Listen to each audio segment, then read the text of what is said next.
Ridley Scott is a fascinating, if inconsistent director, and so we're taking a closer look at him through his release from back in 2007. Let's check out American Gangster.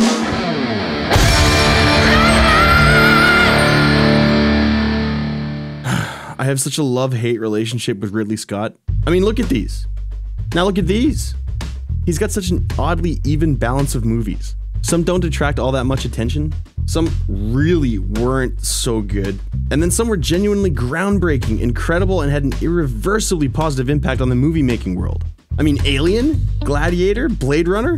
I'm not a Blade Runner fanboy, so all the different versions and which one has the most authentic and intended tone and which one matches his original vision and whether or not Deckard is a replicant, I don't care. But Gladiator recreated the Colosseum before people really knew that CGI was even that capable. It was so cutting edge. This was akin to seeing Jurassic Park and seeing dinosaurs come to life on screen, and everyone was freaking out about it. An Alien? Just deciding one day to make sci-fi horror its own subgenre and then also releasing the definitive movie for that genre?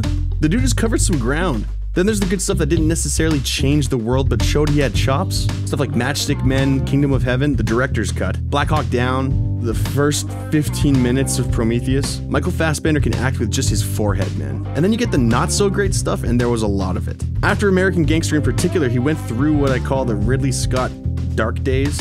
Body of Lies in 2008 right through to Exodus, Gods and Kings in 2014, and yes, this includes Prometheus after those first killer 15 minutes. These aren't good, but what makes it worse is that you can see way deeper down in there maybe the movies they could have been. I'd almost rather watch a movie that's just all the way awful than see a great idea just botched on delivery. But then when all hope seemed to be lost, 2015 turned it all around with The Martian. A return to form. Ridley Scott back in his wheelhouse, doing what he does best. It was really something, and I thought, is he back for good now? Are his movies just gonna keep getting better? Nope. I don't get it, and I've been wanting to get that off my chest for a while, but we're here to talk about the movie before that drop-off. American Gangster. It was and still is difficult to add something to the distinguished list of gangster movies without making it feel redundant. And somehow that's not an issue here. We follow Denzel Washington and his electrifying portrayal of Frank Lucas and his rise to the top of the criminal empire of Harlem. This isn't a ripoff of The Godfather or Miller's Crossing or Goodfellas or, I don't know, pick one. Frank Lucas and Harlem make for a standout story that feels fresh and unique. A story we haven't heard or seen before with an undeniable intrigue. The movie also goes further at times with what would you do questions and dilemmas to give the audience a bit more to think about than maybe the standard criminal drama.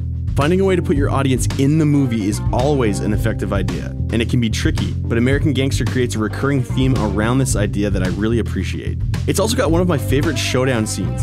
Crime dramas almost always build up to that big moment when the police finally make their move on their mark.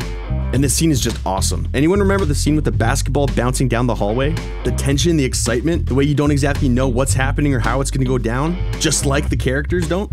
Man, what a killer scene. All happening as we slowly build up to the conflict and the eventual meeting of our two main characters. It goes without saying, but this movie is all about Denzel. He's played good guys before, but there's something about Denzel Washington playing a nobody tells me what to do badass that just pops out of the screen. This guy doesn't give bad performances and the whole movie is held together by him. Russell Crowe plays as a decent counter character as the task force detective trying to bring Lucas down.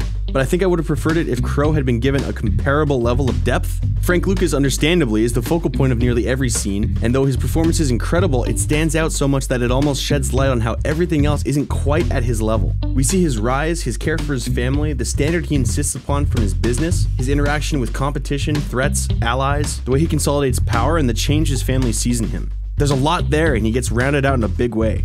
Now, in general, I like Russell Crowe a lot of the time, and he's absolutely capable of great performances, but his role in American Gangster doesn't stand out to the same extent because it's far less flashy and with much less screen time. And honestly, it's hard to see how that wouldn't have happened considering what Washington brings to the table. But the characters are foils for each other in many ways, and I think if there's something they could have done better, it would have been to develop that further. Crowe's character feels often like not a minor character, but I'll say a less major character than Frank Lucas. And I think a greater balance would have added further depth to both of them. They both do a terrific job, but there could have been greater dynamic in developing both characters to the same extent, and with that, their final scenes together could have had even more weight and impact. They don't utterly fail at this, mind you.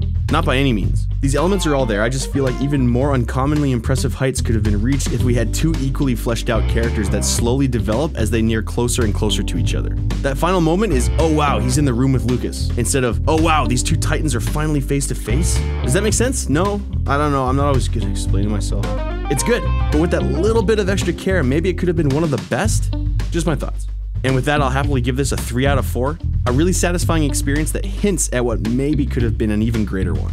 Please have at me in the comments if you think I'm wrong about this movie, about Ridley Scott. Maybe Alien Covenant was incredible and I just didn't get it. Didn't get how one of your most defining movies could be improved by a thoroughly unexceptional prequel. Because Prometheus wasn't a prequel. Then it was, but then it wasn't because there needed to be another one first. But then it needed one more before it was really a prequel? Yeah, there's another one coming. Untitled Alien prequel, and then what? Gladiator 2. Because if ever a sequel was needed, it was that movie? A movie that wraps up brilliantly without a single loose end? We're getting a follow-up to that. I'm gonna call it here before I get myself an ulcer. I love you guys. We'll talk soon.